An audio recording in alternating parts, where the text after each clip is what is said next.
the stealing and start the killing. Travel through the world because we will not to kill the rise of the man.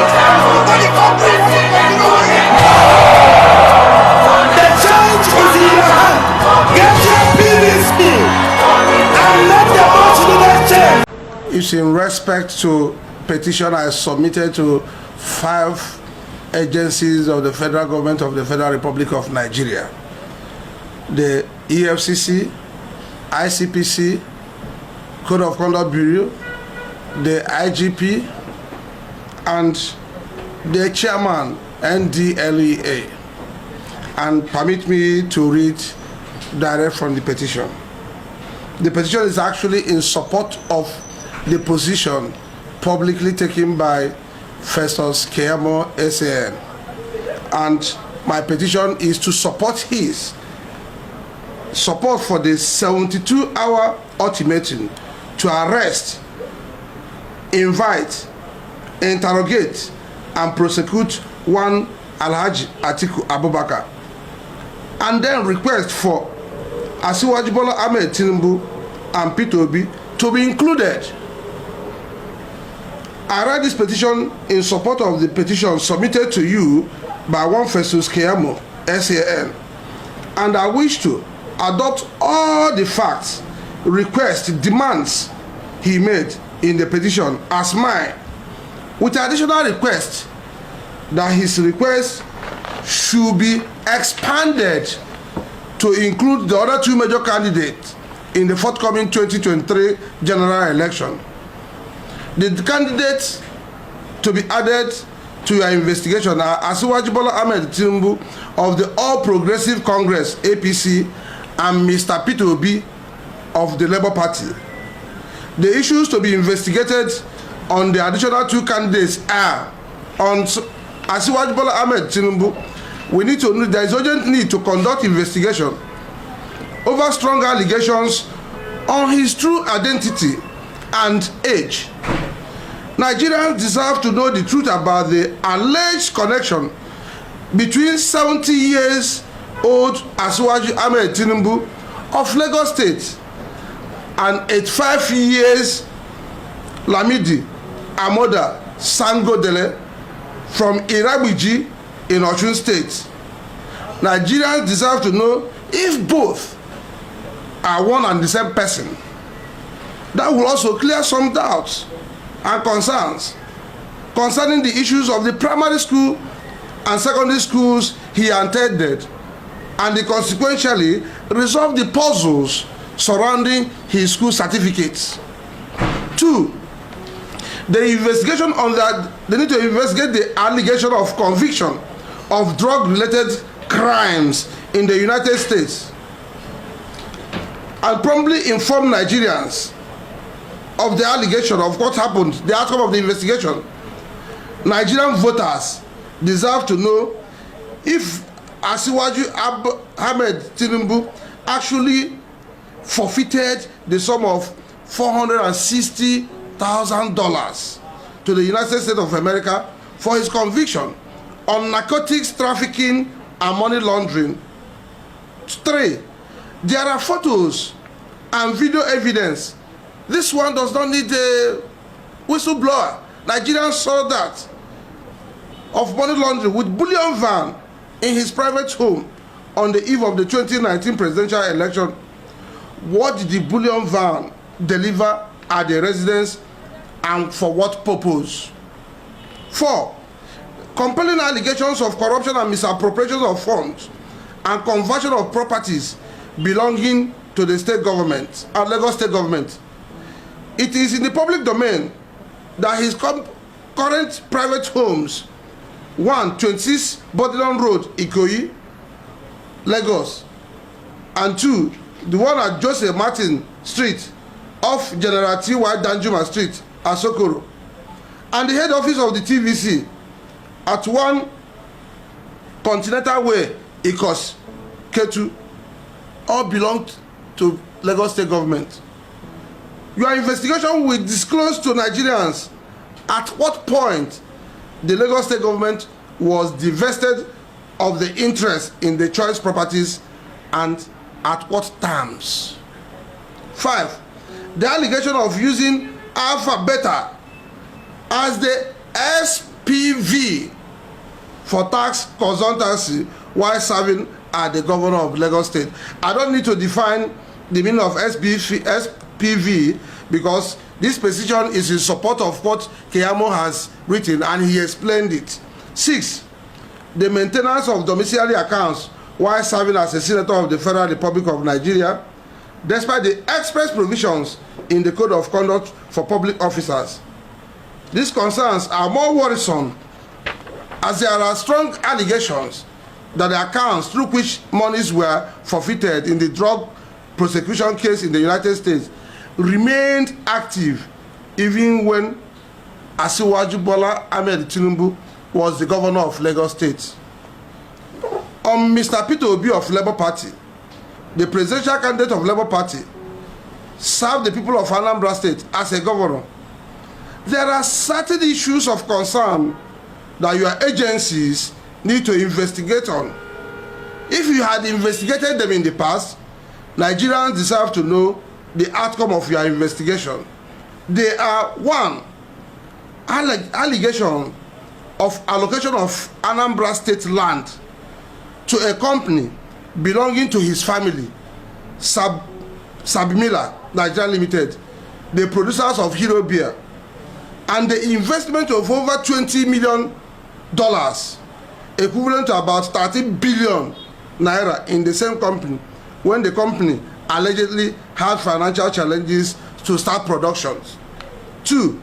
Allegations that choice lands were appropriated from the state and given to ShopRite conglomerates in Onitsha, Oka, and Nnewi because he had family investment in the said companies. The allegation of laundering of 250 million in 10 suitcases on October 21st, 2013, found with his driver and in his official vehicle within the premises of his private company, Next Company Limited in Lagos. The cash involved is obviously above the threshold of cash of 5 million that individuals are expected to be in possession of. 4. The allegation of money laundering published on the Pandora Papers on October 4th, 2021.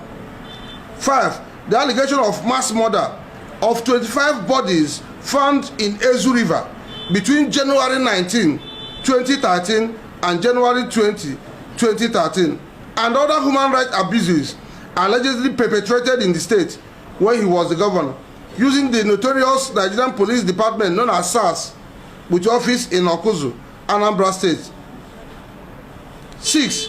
The allegation of appropriation of funds meant for the 21 local government areas in Anambra State for 80 years without proportionate investments in the various local government areas through the unconstitutional appointment of caretakers for the local government in the pretense that the court restrained the conduct of the local government elections. But suddenly, that restriction was vacated few days after his successor, Governor Obiano, was elected. 7. Allegation of closure of World Bank funded Anambra State Water Board to pave way for the awards of drilling of hundreds of non-functional boreholes to his friends and cronies in Anambra State. 8. The allegation that he remained a director of Next International, the company that was recently delisted in the United States when he was the governor of Anambra State. In addition to the reasons given by Festus Keyamo, SAN, for the need for your prompt action and prosecution where applicable, your positive response will assist in strengthening our democratic institutions like yours and also deepen our democracy.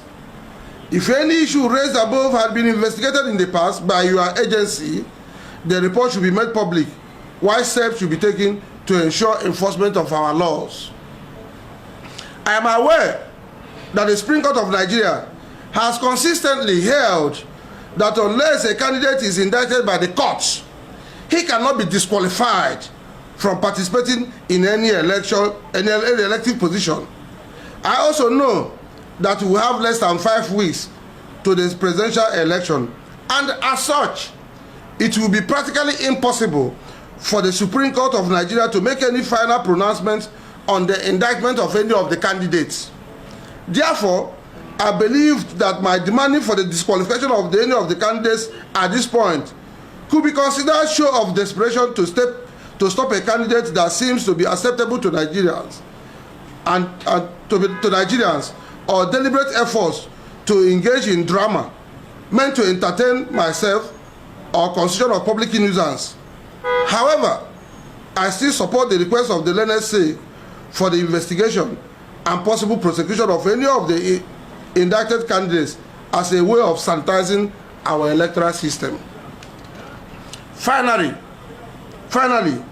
our human rights activists like Festus Keyamo should be commended for their courage to remain upright even when they serve in government positions, use government offices, use government paraphernalia to pursue what they claim to be personal ambition.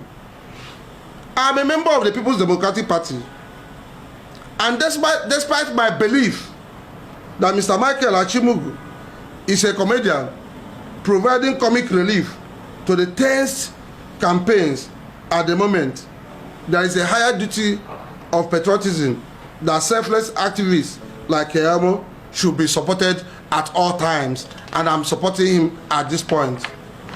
Ultimatum. Take notice that I support Keyamo in the claims that because this matter is of great national importance, I expect you to act with alacrity and a sense of duty within 72 hours of the receipt of this petition. Take further notice that if you fail, refuse, or neglect to act, I shall be filing a joinder in the proceedings that will be initiated by Mr. Festus Keyamo, SAN, to compel you to act. So, as this is meant to be a support for Mr. Keyamo, I have no plans of filing or initiating any proceedings, but the moment he does, I'll be filing a joinder to be a party to his proceedings. Thanks, gentlemen of the press. You are just lending a voice to. Yes, the truth is that we are just enjoying ourselves, because the Supreme Court of Nigeria has consistently, even in Atiku case, even in the El-Rufai case, that he cannot have an, because if police submits any report now, it's just an administrative indictment. So unless and when the court has indicted any of the candidates, you cannot disqualify the candidate. And you and I know that if a candidate is disqualified by the High Court, he will go to the Court of Appeal. If he is disqualified by the Court of Appeal, he has to go to the Supreme Court. So until the Supreme Court has disqualified the candidate, the reality is that you cannot say a candidate has been disqualified. And I'm equally aware that we have less than 5 weeks to the general election. So if I'm saying that they should be disqualified, I'm just trying to entertain myself or probably constitute public nuisance. Okay, what if it's true there?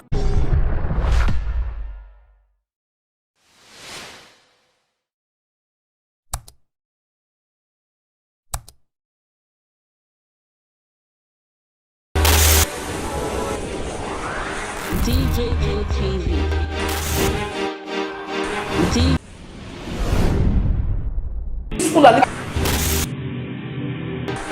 Welcome to JuJu TV. JuJu TV.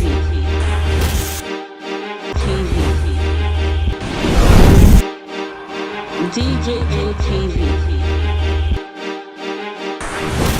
JuJu TV. Some of the delegates and ask them questions. JuJu TV.